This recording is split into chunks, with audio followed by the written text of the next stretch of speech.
Hi, welcome to TNPSC. சேர்ந்து படிக்கலாம் வாங்க. இன்னைக்கு நம்ம என்ன பார்க்க போகிறோம் அப்படின்னா 10th ஹிஸ்ட்ரியில் இருக்கிற தமிழ்நாட்டில் விடுதலை போராட்டம் அப்படின்ற லெசன் தான் பார்க்க போகிறோம். ஸ்டார்ட் பண்ணுவோமா?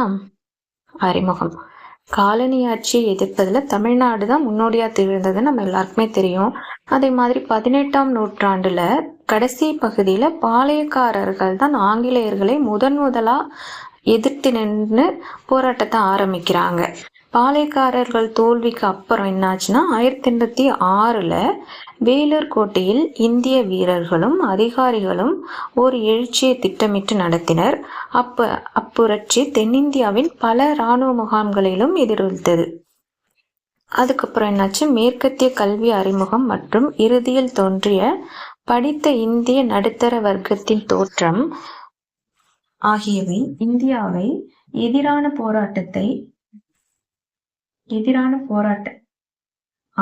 ஆங்கிலேயருக்கு எதிரான போராட்டத்தை அரசமைப்பு பாதையில் எடுத்து சென்றது. தமிழ்நாட்டில் நடைபெற்ற விடுதலை போராட்டம் தனித்தன்மை வாய்ந்ததாகும். இதுல எதுவும் முக்கியமான பாயிண்ட்ஸ் இல்லை. நெக்ஸ்ட் பாருங்க. ஆங்கிலேயரிடமிருந்து விடுதலை பெறுவதற்கான போராட்டமாக மட்டுமல்லாமல் இது ஆங்கிலேயர்களிடமிருந்து விடுதலை பெறுவதற்கு மட்டும் இல்லாம வேற தப்பான சாதி முறைகள் இருந்துச்சுல நம்ம ஊர்ல, சாதி முறைகள். அப்புறம் இந்த மாதிரி சாதி முறைகள்ல இருந்தும் நான் விடுதலை பெறணும் அப்படின்ற போராட்டமாகவும் இது அமைஞ்சித்து அப்படின்னு சொல்றாங்க. நெக்ஸ்ட் பாருங்க. தமிழ்நாட்டில் தொடக்க கால தேசிய அதிர்வுகள். 19ஆம் நூற்றாண்டின் இடைப்பகுதியில் சென்னையில் உருவான நடுத்தர வர்க்கத்தை சேர்ந்த கல்வி கற்ற நபர்களை கொண்ட குழுக்கள் பொது விஷயங்களில் அக்கறை செலுத்த தொடங்கின. இந்தியாவின் ஏனைய பகுதிகளில் நடந்ததைப் போலவே இவர்கள் தங்கள் குறைகளை தெரிவிக்க சென்னைவாசிகள் சங்கம், சென்னை மகாஜன சங்கம் எனும் அரசியல் சார்ந்த அமைப்புகளை ஏற்படுத்தினர். 19ஆம் நூற்றாண்டுல மிடில் கிளாஸா இருக்கிற கொஞ்சம் கொஞ்சமா இப்பதான் கல்வி கத்துட்டு இருக்காங்க. அவங்க கல்வி கற்ற நபர்கள் என்ன பண்ணாங்கன்னா கொஞ்சம் கொஞ்சமா அவங்களுக்கும் பொது விஷயங்கள் அக்கறை வருது. அதுக்காக அவங்க என்ன ஆரம்பிக்கிறாங்கன்னா சென்னை வாசிகள் சங்கம், சென்னை மகாஜன சங்கம் அப்படின்ற 2 அரசியல் சார்ந்த அமைப்புகளை ஆரம்பிக்கிறாங்க. சென்னை வாசிகள் சங்கம் மெட்ராஸ் நேட்டிவ் அசோசியேஷன் சென்னை தென்னிந்தியாவில் தொடங்கப்பெற்ற காலத்தால் முற்பட்ட அமைப்பான இவ்வமைப்பு தனிப்பட்ட குழுக்களின் விருப்பங்களை காட்டிலும் பொதுமக்களின் தேவைகளை அனைவருக்கும் தெரிவிப்பதை நோக்கமாக கொண்டு உருவானது. இவ்வமைப்பு 1852 கஜ்லு லட்சுமிநரசு, சீனிவாசனார் மற்றும் வேறு சிலரால் சேர்ந்து ஆரம்பிக்கப்பட்டது. இதில் வணிகர்களே அதிக எண்ணிக்கையில் இருந்தனர். இப்ப பாருங்க. சென்னைவாசிகள் சங்கம் தென்னிந்தியாவுல முதலா ஆரம்பிக்கப்பட்ட முதல் அமைப்பு. அதாவது காலத்தால் முற்பட்டது. இதுல தனிப்பட்ட விருப்பங்களை விட பொதுமக்களோட தேவைகளை எல்லாருக்கும் சொல்றதுதான் இதனோட முதன்மை நோக்கமா இருந்துச்சு. ஆரம்பிச்சவங்க யாரு? 1852 கஜ்லு லட்சுமிநரசு, சீனிவாசனார், இவங்க 2 பேரும் சேர்ந்து ஆரம்பிக்கிறாங்க. இதுல வணிகர்கள் தான் அதிக எண்ணிக்கையில இருந்தாங்க. அந்த வணிகர்களோட, அதாவது உறுப்பினர்கள் அதிக எண்ணிக்கையில் வணிகர்களாவே இருந்தாங்க. அந்த உறுப்பினர்களின் நலன்களை முன்னெடுப்பது, வரிகளை குறைக்க கோரிக்கை வைப்பது, அதுக்கப்புறம் கிறிஸ்து சமய பரப்பாளர்களோட செயல்பாடுகளுக்கு அரசு ஆதரவு அளித்ததை எதிர்த்தனர். அதுக்கப்புறம் என்னாச்சு, வருவாய்த்துறை அதிகாரிகளால் விவசாயிகள் ரொம்ப துன்பத்திற்கு உள்ளானாங்க. எப்படின்னா வரி கட்டலன்னா அடிக்கிறது, சித்திரவதை பண்றது, இந்த மாதிரி இருந்தாங்க. இந்த சித்திரவதையெல்லாம் பண்ணக்கூடாது அப்படின்னு இவங்க போராடினாங்க. அதுக்காக சித்திரவதை ஆணையம் அப்படின்றத அரசு அமைச்சது. அப்பதான் கட்டாய வரி வசூல் முறையை நியாயப்படுத்த சித்திரவதை சட்டம் ஒழிக்கப்பட்டது. அதாவது சித்திரவதை பண்றதுக்காகவே சித்திரவதை சட்டம் அப்படின்னு ஒண்ணு போட்டிருந்தாங்க. அந்த கட்டாய வரி வசூல் முறையை நியாயப்படுத்திய சித்திரவதை சட்டம் ஒழிக்கப்பட்டது. இருந்தாலும் இந்த அமைப்பு 1862 செயலிழந்து இல்லாமல் போனது. நெக்ஸ்ட் பாருங்க. தேசியவாத பத்திரிகைகளின் தொடக்கங்கள். தி இந்து மற்றும் சுதேசமித்திரன்.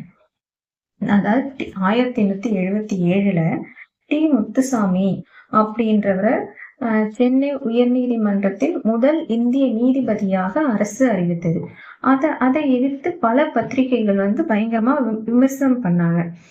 என்னடா இது இவ்வளவு விமர்சனம் வருதே அப்படின்னு நம்ம தமிழர்கள் இந்தியர்கள்லாம் பார்க்கும்போது அப்பதான் தெரிஞ்சது ஐரோப்பிய பத்திரிகைகள்ல இருந்து இவ்வளவு விமர்சனம் வருது, நம்ம இந்தியாவில் ஒரு பத்திரிகை கூட இல்லை அப்படின்னு பார்த்துட்டு ஜி சுப்பிரமணியம், எம் வீரராகவச்சாரி மற்றும் அவரது நண்பர்கள் 4 சேர்ந்து 1878 தி இந்து அப்படின்ற பத்திரிகையை தொடங்கினாங்க.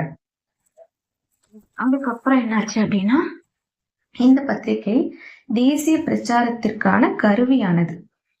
ஜி சுப்பிரமணியம் 1878 தி இந்து தொடங்கினாங்க. அதே மாதிரி 1891 ஜி சுப்பிரமணியம் சுதேசமித்ரன் என்ற பெயரில் தமிழில் ஒரு தேசிய பருவ இதழையும் 1899 அவ்விதழ் நாளிதழாக மாறியது. 1891 ஜி சுப்பிரமணியம் சுதேசமித்ரன் என்ற தமிழில் ஒரு தேசிய பருவ இதழை தொடங்குறாரு. அதையே 1899 அதையே நாளிதழா மாத்திட்டாங்க. இதை பார்த்துட்டு சின்ன சின்ன உள்நாட்டு பத்திரிகைகளும் தொடங்கினாங்க. என்னென்ன பத்திரிகை பாருங்க: Indian Patriot, South Indian Mail, Madras Standard, Deshabhimani, Vijaya, Suryodayam, India. பாருங்க, இன்னொருத்தர சொல்றேன்: Indian Patriot, South Indian Mail, Madras Standard, Deshabhimani, Vijaya, Suryodayam, India.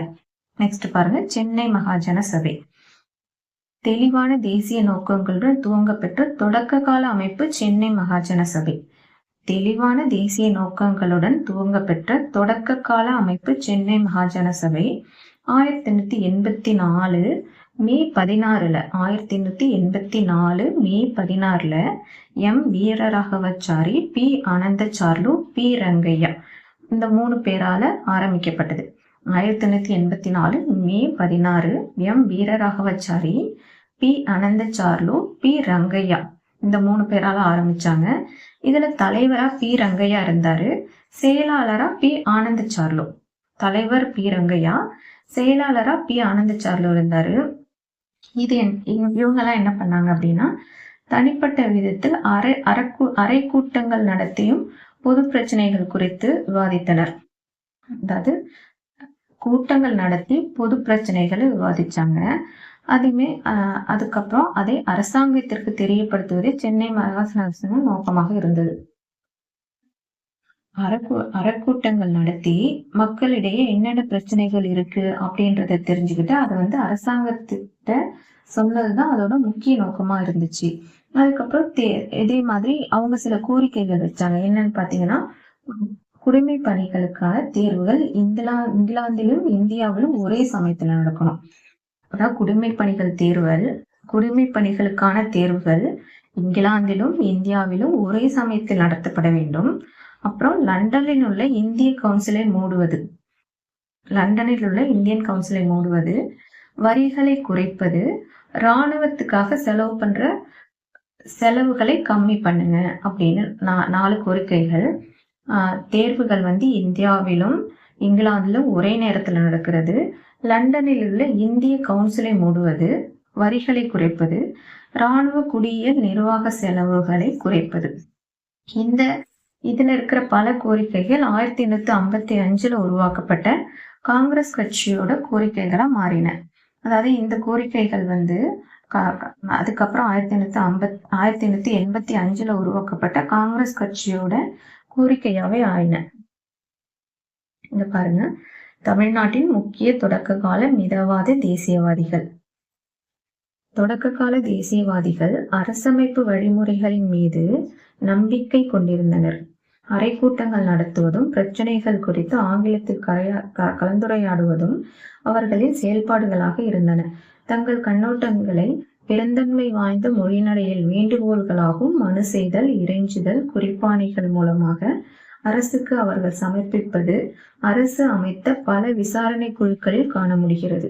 வங்க பிரிவினையின் போது திலகரும் ஏனைய தலைவர்களும் பெருவாரியான மக்கள் கலந்து கொண்ட பொதுக்கூட்டங்களை நடத்தியதாலும், மக்களை ஈடுபட செய்வதற்காக வட்டார மொழியை பயன்படுத்துவதாலும், தொடக்க கால தேசியவாதிகள் மிதவாதிகள் என அழைக்கப்படலாயினர். சென்னையை சேர்ந்த புகழ்பெற்ற தமிழ்நாட்டு மிதவாத தலைவர்கள் V S. Srinivasa Sastri, P S. Sivasamy, Krishnasamy, TR. வெங்கட்ராமனார், ஜி.ஏ. Natesan, T M. Madhavrao மற்றும் எஸ். சுப்பிரமணியனார் ஆகியோர் ஆவர். ஆங்கிலேயர்கள் தங்களை தாராளமானவர்கள் என உரிமை கொண்டாடியதில் உள்ள தவறுகளை அம்பலப்படுத்தியதே மிதவாதிகள் செய்த முக்கிய பங்களிப்பாகும். ஆங்கிலேயர் எவ்வாறு இந்தியாவை சுரண்டினார்கள் என்பதை அம்பலப்படுத்தினர். இந்தியாவில் ஜனநாயக கொள்கையை பின்பற்றும் ஆங்கிலேயர் காலனிகளில் பிரதிநிதித்துவமற்ற அரசை எவ்வாறு திணித்து நாடகம் ஆடுகின்றது என்பதையும் வெட்ட வெளிச்சமாக்கினர். பாருங்க, அதாவது இப்போ அரசாங்கத்து மேல நம்பிக்கை கொண்டிருந்தாங்க. யாருன்னு பாத்தீங்கன்னா மிதவாதிகள். அவங்க பொது பிரச்சனைகளை என்ன பண்ணாங்க அப்படின்னா, வேண்டுகோள்களாம், மனு, இறைஞ்சுதல், குறிப்பானைகள் அப்படின்னு அவங்கள்ட்ட ஆங்கிலேயர்கள் கிட்ட மனு கொடுக்கறது, கெஞ்சுறது, போய் வேண்டுகோளா வைக்கிறது, இப்படின்னு தான் கேட்டுட்டு இருந்தாங்க. அதை எப்படி தெரிஞ்சுக்கலாம் அப்படின்னா, பல விசாரணை குழுக்கள், இதனால இதை கேட்டுட்டு ஆங்கிலேயர்கள் பல விசாரணை குழுக்கள் மட்டும்தான் போட்டாங்க. ஆனா அதை நிறைவேற்றுறதுக்கு அவங்க எந்தவித ஸ்டெப்பும் எடுக்கல. அதுக்கப்புறம் பாருங்க, தமிழ்நாட்டின் மிதவாத தலைவர்கள் V S. Srinivasa Sastri, P S. Sivaswamy, V. Krishnaswamy, T R. Venkataramanar, G A. Natesan, T M. Madhavarao, அப்புறம் எஸ். சுப்பிரமணியனார். அப்புறம் பாருங்க, மிதவாத கட்டம். சென்னை மகாஜன சபை போன்ற மாகாண அமைப்புகள் அகில இந்திய அளவிலான அமைப்புகள் நிறுவப்படுவதற்கு வழிகோலியது. இந்தியாவின் பல்வேறு பகுதியில் இருந்த இந்திய தேசிய காங்கிரஸ் தலைவர்கள் காங்கிரஸ் உருவாக்கப்படுவதற்கு முன்பாக பல கூட்டங்களில் கலந்து கொண்டனர்.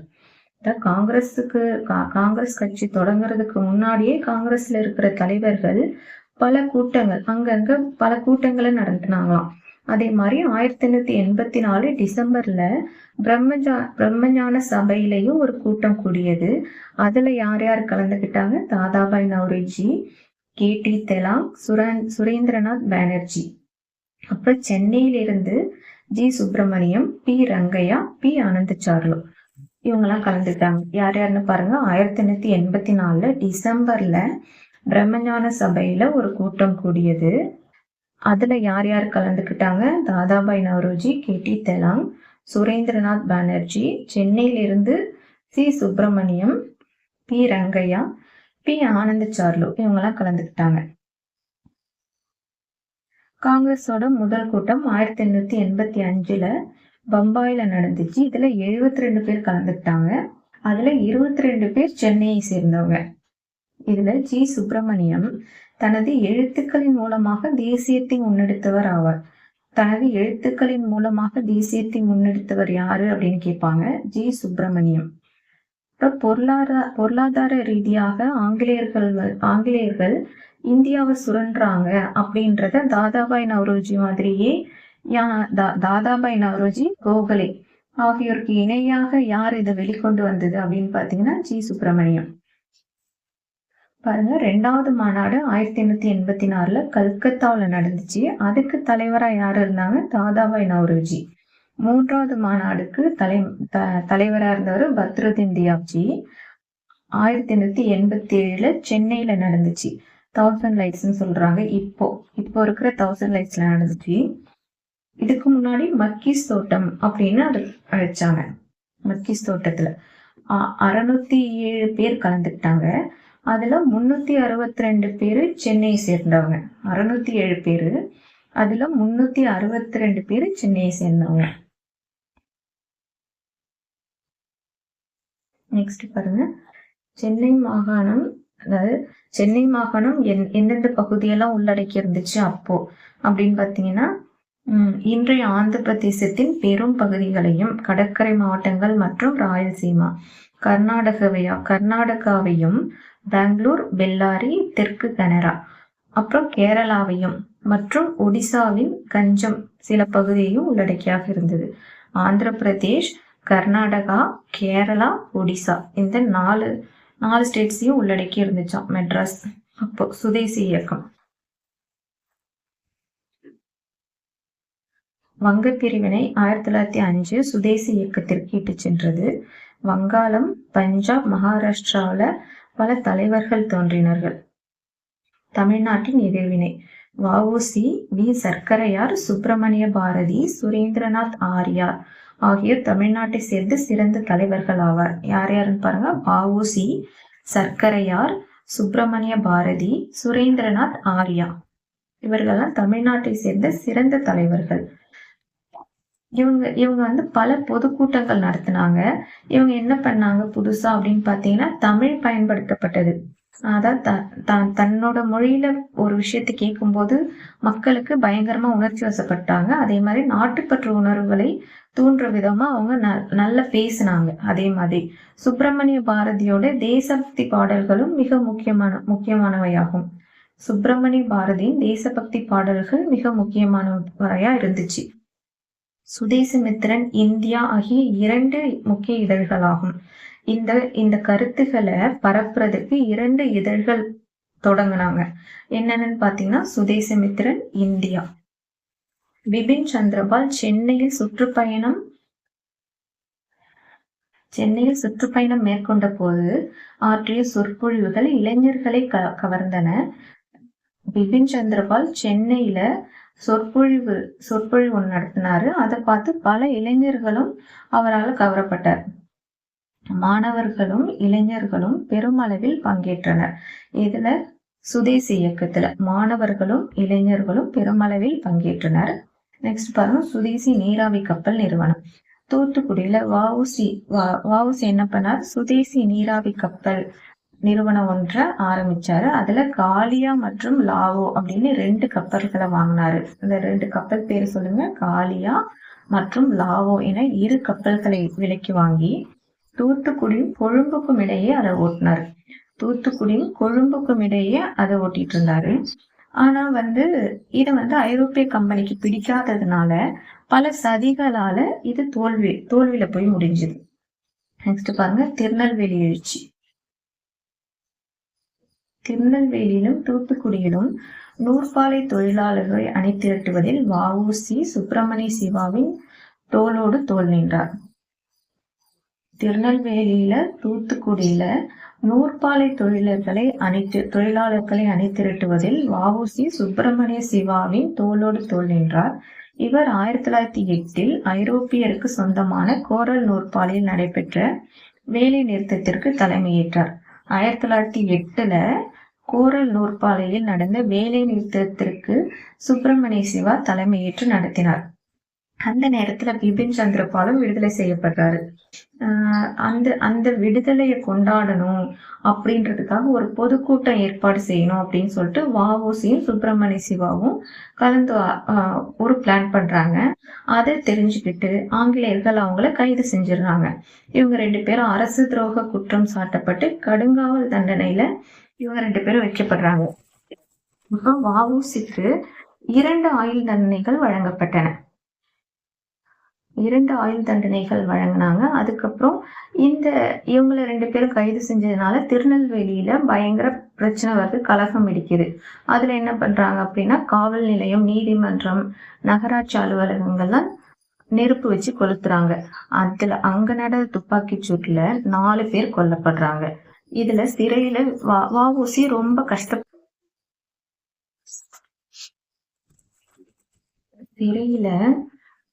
வ.உ.சி. ரொம்ப கஷ்டத்துக்கு உள்ளாக்கப்படுறாரு. நமக்கே தெரியும் இல்லையா, செக்கிழுக்க வச்சாங்க. இந்த மாதிரி கைது செய்யப்பட வேண்டியவங்கல 2 பேரு ஜி. சுப்பிரமணியர், சுரேந்திரநாத் ஆரியா இவங்க 2 பேருமே இடம்பெற்றிருந்தாங்க.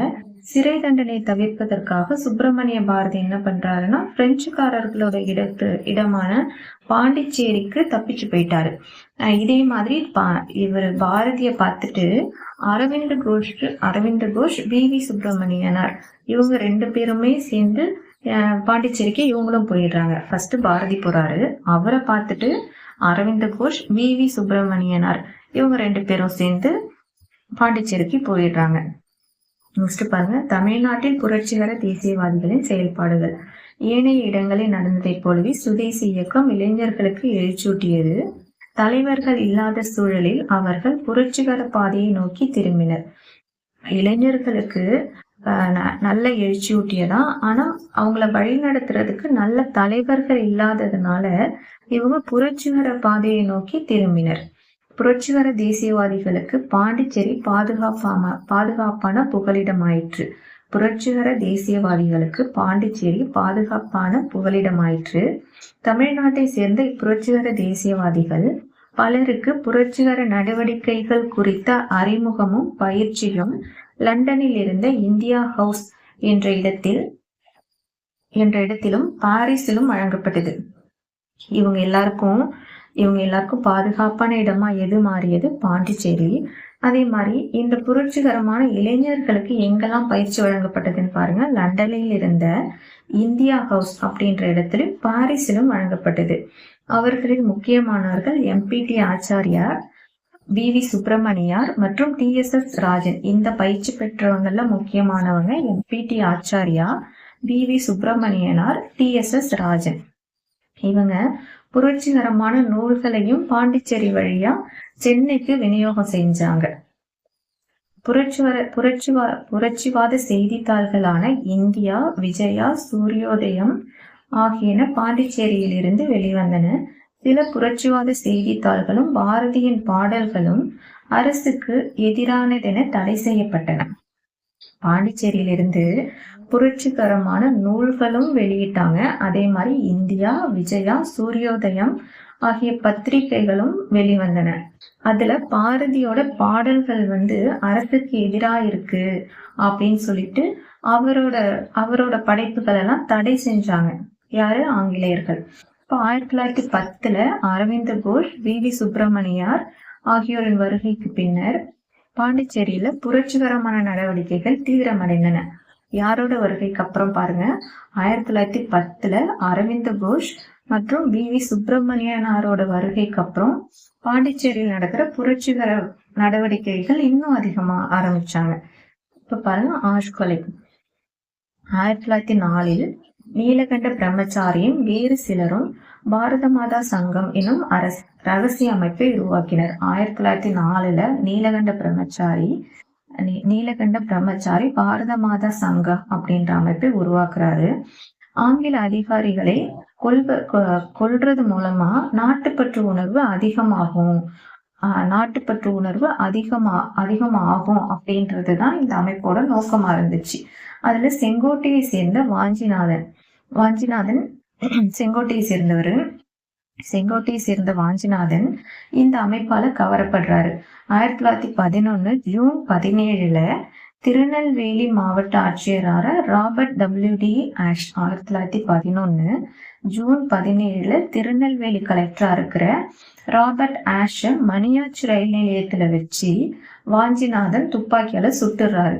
அதே மாதிரி தன்னைத்தானையும் சுட்டுக்கிட்டு செத்துடுறாரு அங்கேயே. இந்த மாதிரி தேசபக்தி உடையவர்களாக இருந்த போதிலும் இவங்கெல்லாம் தேசபக்தி உடையவங்களா தான் இருந்தாங்க. ஆனா இதை மக்கள்கிட்ட போய் சேர்த்தாங்களா அப்படின்னு கேட்டா இல்ல. மக்களை ஊக்கப்படுத்தவும் அணிதிரட்டவும் தவறிவிட்டனர். நெக்ஸ்ட் பாருங்க, அன்னிபெசன்ட் அம்மையாரும் தன்னாட்சி இயக்கமும். தீவிர தேசியவாதிகளும் புரட்சிகர தேசியவாதிகளும் இரும்பு கரம் கொண்டு அடக்கப்பட்ட நிலையில் மிதவாத தேசியவாதிகள் சில அரசமைப்பு திருத்தங்கள் செய்யப்படலாம் என நம்பினர். இருந்த போதிலும் மிண்டோமார்லி சீர்திருத்தங்கள் பொறுப்பாட்சியை வழங்கவில்லை என்பதால் அவர்கள் மனசோர்வடைந்தனர். இப்போ தீவிர தேசியவாதிகள் பயங்கரமா சண்டை போட்டதுனால ஆங்கிலேயர்கள் அவங்கள அடக்குறாங்க.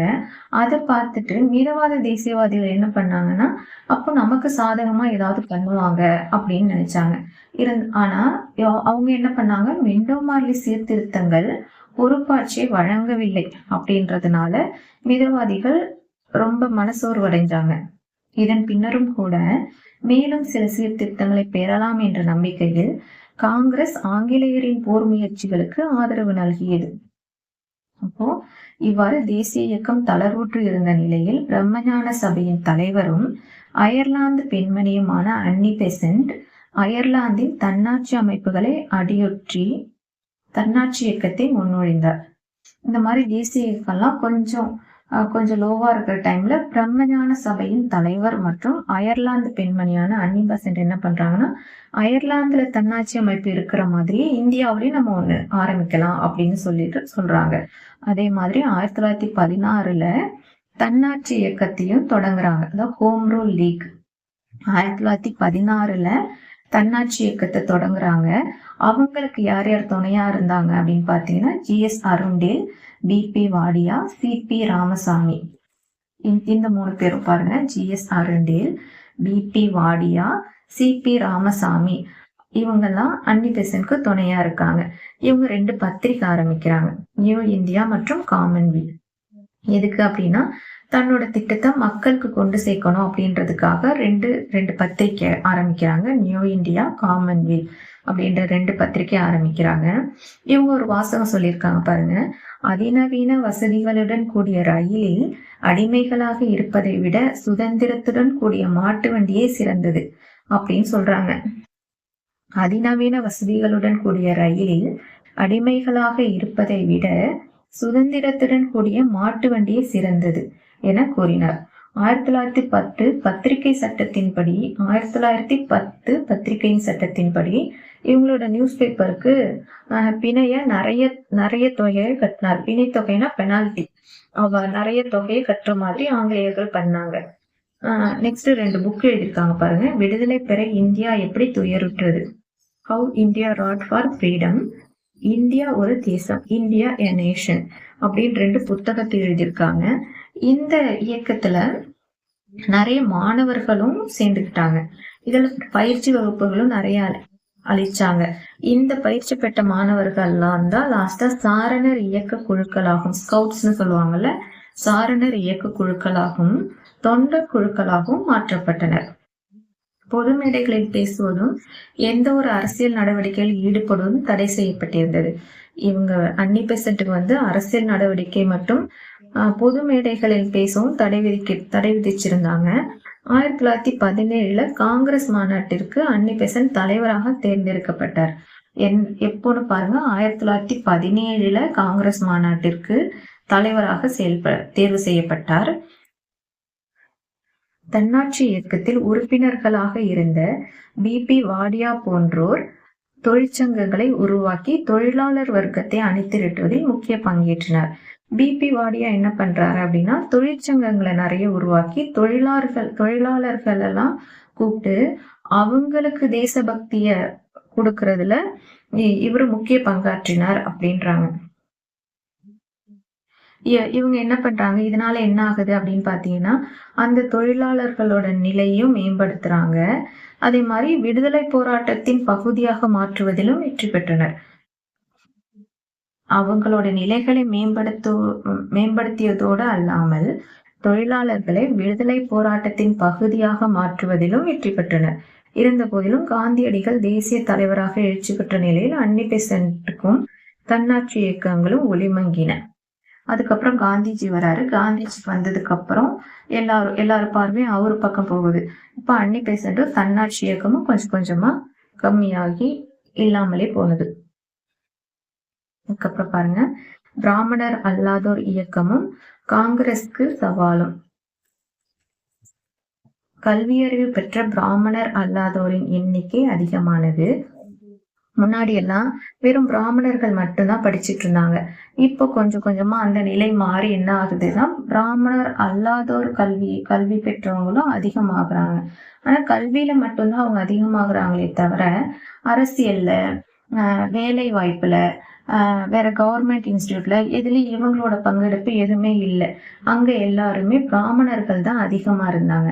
இந்த சமநிலையற்ற தன்மையையும் சாதி பாகுபாடையும் மாத்தணும் அப்படின்னு சொல்லிட்டு ஒரு சங்கம் உருவானுச்சு. அது என்ன சங்கம்னு பாத்தீங்கன்னா, தென்னிந்திய நல உரிமை சங்கம். பிராமணர் அல்லாதோர் தங்கள் நலன்களை பாதுகாத்துக் கொள்வதற்காக தங்களை ஒரு அரசியல் அமைப்பாக அணிதிரட்டி கொண்டனர். 1912 சென்னை திராவிடர் கழகம், மெட்ராஸ் திராவிடியன் அசோசியேஷன் உருவாக்க பெற்றது. 1912 சென்னை திராவிடர் கழகம், மெட்ராஸ் திராவிடன் அசோசியேஷன் உருவாக்க பெற்றது. அதுல செயலாளரா யார் இருந்தாங்க? சி நடேசனார். செயலாளராக சி நடேசனார் இருந்தார். 1916 ஜூன் மாசத்துல அவர் பிராமணர் அல்லாத மாணவர்களுக்கு திராவிடர் சங்க தங்கும் விடுதி ஒன்று நிறுவினார். 1916 ஜூன் மாதத்துல பிராமணர் அல்லாத மாணவர்களுக்கு திராவிடர் சங்க தங்கும் விடுதியை ஒண்ணு நிறுவினாரு. இதுல மேலும் இக்கால பகுதியை சேர்ந்த இரு முக்கிய பிராமணர் அல்லாதோரின் தலைவர்களாக T M. Nair, P. Thyagarayar. T M. Nair மற்றும் பி. தியாகராயருக்கு சில கருத்து வேற்றுமைகள் இருந்துச்சு. அதையும் யாரு சரி செய்யறாங்க? சி நடேசனார் சரி செய்து இணக்கத்தை ஏற்படுத்தினார். இவங்க 2 பேருமே இதுக்கு முன்னாடி காங்கிரஸ்ல இருந்தவங்க தான். 1916 November 20 P. Thyagarayar, T M. Nair, C. Natesanar ஆகியோர் தலைமையில் சுமார் 30 பிராமணர் அல்லாதவர்கள் சென்னை விக்டோரியா பொது அரங்கில் கூடினர். 1916 November 20 P. Thyagarayar, T M. Nair, C. Natesanar இவங்க 3 பேரோட தலைமையில சென்னை விக்டோரியா பொது அரங்குல 30 பிராமணர் அல்லாதவர்கள் கூடுறாங்க. அங்கதான் தென்னிந்திய நல உரிமை சங்கம் அப்படின்ற அமைப்பு உருவாக்கப்படுது. தென்னிந்திய நல உரிமை சங்கம், சவுத் இந்தியா லிபரல் ஃபெடரேஷன் உருவாக்கப்படுது. என்னைக்கு? 1916 நவம்பர் 20. இவங்களுக்குன்னு ஒரு பத்திரிகையும் ஆரம்பிக்கிறாங்க. ஜஸ்டிஸ், தமிழ்ல நீதி, ஜஸ்டிஸ். இது ஆங்கில பத்திரிகை. அதே மாதிரி தமிழ்ல திராவிடன் அப்படின்ற பத்திரிகை, தெலுங்குல ஆந்திர பிரகாசிகா அப்படின்னு 3 பத்திரிகை ஆரம்பிக்கிறாங்க. ஜஸ்டிஸ் இங்கிலீஷ் பத்திரிகை, தமிழில் திராவிடன், தெலுங்குல ஆந்திர பிரகாசிகா அப்படின்ற 3 பத்திரிகை ஆரம்பிக்கிறாங்க. இது நாளடைவுல ஜஸ்டிஸ் கட்சி அப்படின்னு அது கூப்பிட ஆரம்பிச்சிட்டாங்க. ஜஸ்டிஸ்ன்ற பத்திரிகையை வச்சு ஜஸ்டிஸ் கட்சி, அதாவது நீதி கட்சி அப்படின்னு கூப்பிட ஆரம்பிச்சிட்டாங்க. இது பல மாநாடுகளையும் நடத்தினுச்சு. நெக்ஸ்ட் பாருங்க, இடஒதுக்கீட்டுக்கான கோரிக்கை. நீதி கட்சி தனது நோக்கங்களை கோடிட்டு காட்டி பிராமணர் அல்லாதோரின் அறிக்கையை நான் பிராமின் மேனிஃபெஸ்ட் வெளியிட்டது. பிராமணர் அல்லாதோரின் அறிக்கை வெளியிட்டது. அதுல அரசு பணியிடங்களில் பிராமணர் அல்லாதவர்களுக்கு இடஒதுக்கீடு மற்றும் பிரதிநிதித்துவம், அரசு பணிகள்ல இடஒதுக்கீடு மற்றும் பிரதிநிதித்துவ அமைப்புகளில் இடஒதுக்கீடு, அரசு பணிகள்ல இடஒதுக்கீடு, அதே மாதிரி பிரதித்துவ அமைப்புகளில் இடஒதுக்கீடு. இந்த அமைப்பு தன்னாட்சி இயக்கத்தை எதிர்த்துச்சு. ஏன்னா அதுல பிராமணர்கள் அதிகமா இருந்தாங்க அப்படின்னு. ஏன்னா 50% ஒரு பிராமணர் தான், அதனாலே கூட எதிர்த்திருக்கலாம். இப்போ இது காங்கிரஸையும் பிராமணர்கள் கட்சி தான் அப்படின்னு சொல்லி விமர்சிச்சாங்க. இது நீதி கட்சி. இப்போ 1917 மாண்டேகுவின் அறிவிப்பை தொடர்ந்து தமிழ்நாட்டில் அரசியல் விவாதங்கள் தீவிரமடைந்தன. நீதி கட்சி வகுப்புவாத பிரதிநிதித்துவத்தை கோரியது. சமூகத்திலும் பல்வேறு பிரிவினர்களும் பிரதிநிதித்துவம். சென்னை அரசாங்கம் நீதி கட்சியை ஆதரித்தது. சென்னை அரசாங்கம் நீதி கட்சியை ஆதரித்தது. ஆங்கிலேயரின் ஆட்சி பிராமணர் அல்லாதாரின் முன்னேற்றத்திற்காக துணை புரியும் என நீதி கட்சி நம்பியது. 1919 ஆண்டு சட்டம் பிராமணர் அல்லாதவர்களுக்கு தேர்தலில் இடஒதுக்கீடு வழங்கியது. 1919 சட்டத்துல பிராமணர் அல்லாதவர்களுக்கு தேர்தலில் இடஒதுக்கீடு வழங்கியது. இந்த நடவடிக்கை காங்கிரஸ் கட்சி ரொம்ப விமர்சனம் பண்ணாங்க. ஆனா நீதி கட்சியால இது வரவேற்கப்பட்டது. நீதி கட்சி அமைச்சரவை 1920 நடத்தப்பட்ட தேர்தல காங்கிரஸ் புறக்கணிச்சாங்க. ஆனா 98 இடங்கள்ல 63 இடங்கள் நீதி கட்சி ஜெயிச்சுட்டாங்க. 98ல 63 இடங்கள்ல நீதி கட்சி வெற்றி பெற்றது. ஃபர்ஸ்ட் யாரு முதலமைச்சர் ஆகுறாங்கன்னு பாத்தீங்கன்னா ஏ. சுப்பராயலு முதலாவது முதலமைச்சர் ஆனார். 1923 நடைபெற்ற தேர்தலுக்கு பின்னர் நீதி கட்சியை சேர்ந்த பனகர் அரசர் அமைச்சரவை அமைத்தார். ஃபர்ஸ்ட் 1920 நடந்த தேர்தல்ல 98 இடங்கள்ல 63 இடங்களை கைப்பற்றி நீதி கட்சி வெற்றி பெற்றது. அதுல ஃபர்ஸ்ட் சிஎம்ஐ யாரு ஆகுறாங்க? சுப்புராயலு. அதுக்கப்புறம் 1923 நடந்த தேர்தல்ல பனகல் அரசர் அமைச்சரவை அமைத்தார். உள்ளாட்சி துறைகளிலும் கல்வி நிலையங்களிலும் உள்ளாட்சி துறைகள் மற்றும் கல்வி நிலையங்களிலும் வேலை வாய்ப்பிலும் இடஒதுக்கீடு செய்யப்பட்டது. இப்ப நீதி கட்சி என்னென்னலாம் அச்சீவ்மெண்ட்ஸ் பண்ணாங்க அப்படின்னு பாத்தீங்கன்னா, கல்வி நிலையங்கள், உள்ளாட்சி துறைகள் மற்றும் வேலை வாய்ப்பிலும் இடஒதுக்கீடு, அதுக்கப்புறம் பணியாளர் தேர்வுக்குழு நிறுவப்பெற்றது. இதுதான் இப்போ இருக்க டிஎன்பிஎஸ்சி, அதாவது யூபிஎஸ்சி மாதிரி பணியாளர் தேர்வுக்குழு நிறுவப்பெற்றது. இது பின்னர் பொது பணியாளர் தேர்வாணையம் ஆனது. பொது பணியாளர் தேர்வாணையம் ஆனது. இந்து சமய அறநிலையத்துறை சட்டமும் சென்னை அரசு தொழில் உதவி சட்டமும் இயற்றப்பட்டன. இந்து சமய அறநிலையத்துறை சட்டமும் சென்னை அரசு தொழில் உதவி சட்டமும் இயற்றப்பட்டன. தேவதாசி முறை ஒழிக்கப்பட்டது. மக்களுக்கு வீடு கட்டி கொடுத்தாங்க. மக்களுக்கு வீடு கட்டி கொள்வதற்காக புறம்போக்கு நிலங்களை பட்டா செஞ்சு கொடுத்தாங்க. அதே மாதிரி கல்வி கட்டண சலுகை, கல்வி உதவித்தொகை, மதிய உணவு திட்டம் ஆகியவற்றை ஆரம்பிச்சாங்க. அரசின் அடக்குமுறை நடவடிக்கைகள். ரவுலட் சட்டம் முதல் உலகப் போரில் முக்கிய பங்களிப்பை செய்ததனால் குறிப்பாக ஆங்கில பேரரசுக்காக இந்திய வீரர்கள் தொலைதூர பகுதிகளில் போரிட்டனர். இந்தியர் ஆங்கில அரசரிடமிருந்து மேலும் பல சீர்திருத்தங்களை எதிர்நோக்கினர். ஆனால் ஆங்கில அரசு 1919 கொடூரமான குழப்பவாத புரட்சி குற்றச்சட்டத்தை இயற்றியது. இச்சட்டத்தை பரிந்துரை செய்த குழுவினுடைய தலைவர் பெயர் சர் சிட்னி ரவுலட். எனவே இச்சட்டம் பரவலாக ரவுலட் சட்டம் என அறியப்பட்டது. இப்ப என்னாச்சுன்னா, முதல் உலக போர்ல நம்ம இந்தியர்கள் நம்ம இந்திய போர் வீரர்கள் பல பிரிட்டிஷ்காக போய் சண்டை போட்டாங்க.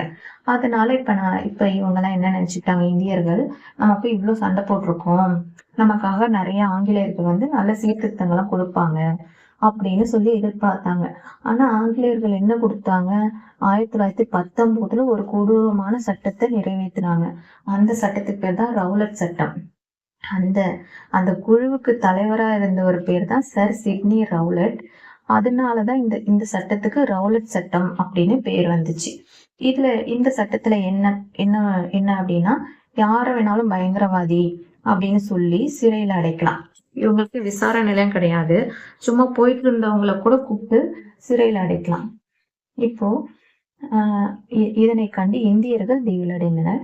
மக்களின் கோபத்திற்கு குரல் கொடுத்த காந்தியடிகள் தென்னாப்பிரிக்காவில் தான் பயன்படுத்திய போராட்ட வடிவான சத்தியாகிரகத்தை மேற்கொண்டார். ரவுலட் சத்தியாகிரகம் 1919 மார்ச் 18 மெரினா கடற்கரையில் நடைபெற்ற கூட்டத்தில் காந்தியடிகள் உரையாற்றினார். எப்போன்னு பாருங்க, 1919 மார்ச் 18 மெரினா பீச்ல காந்தியடிகள் உரையாற்றினார்.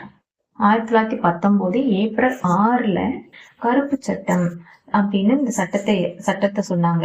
கருப்பு சட்டத்தை எதிர்க்கும் நோக்கில், கருப்பு சட்டம்னா ரவுலட் சட்டம்.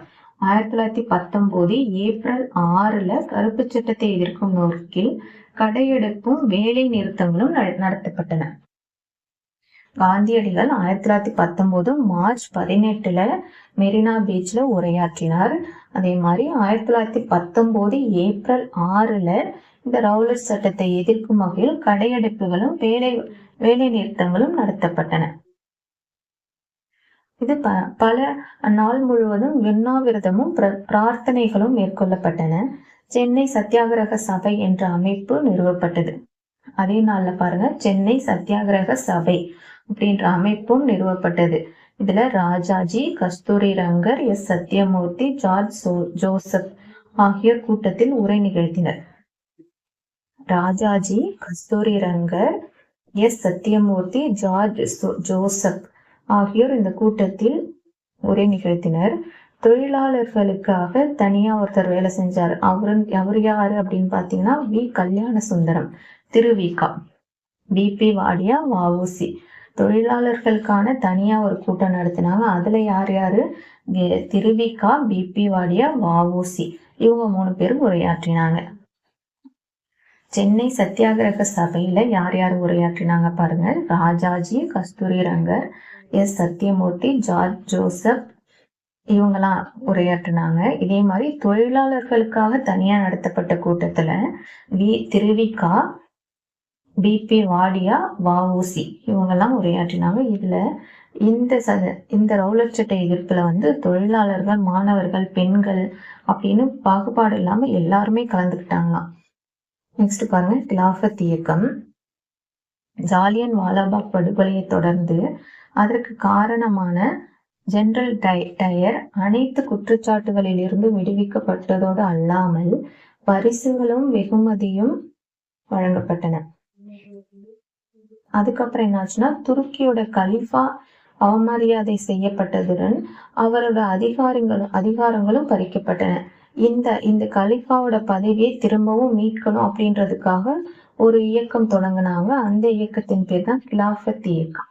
எதுக்காக? துருக்கியின் கலிஃபா அவமரியாதை செய்யப்பட்டதோடு அல்லாமல் அவங்களோட அதிகாரங்களும் பறிக்கப்பட்டன. இந்த அதிகாரத்தை கலிஃபாக்கு திரும்பவும் மீட்டு தரணும் அப்படின்றதுக்காக ஒரு இயக்கம் தொடங்கினாங்க. அதுதான் கிலாஃபத் இயக்கம். 1920 ஏப்ரல் 17 மௌலானா சௌகத் அலி அப்படின்றவர் தலைமையில ஒரு பொதுக்கூட்டம் நடந்துச்சு. இந்த நாள் கிலாஃபத் நாள் அப்படின்னு கடைபிடிக்கப்பட்டது. 1920 ஏப்ரல் 17 மௌலானா சௌகத் அலி தலைமையேற்று ஒரு பொதுக்கூட்டத்துடன் கிலாஃபத் நாள் கடைபிடிக்கப்பட்டது. கிலாஃபத் நாள் இன்னைக்கு ஏப்ரல் 17. இதே மாதிரி ஈரோட்லயும் ஒரு கூட்டம் நடத்தப்பட்டது.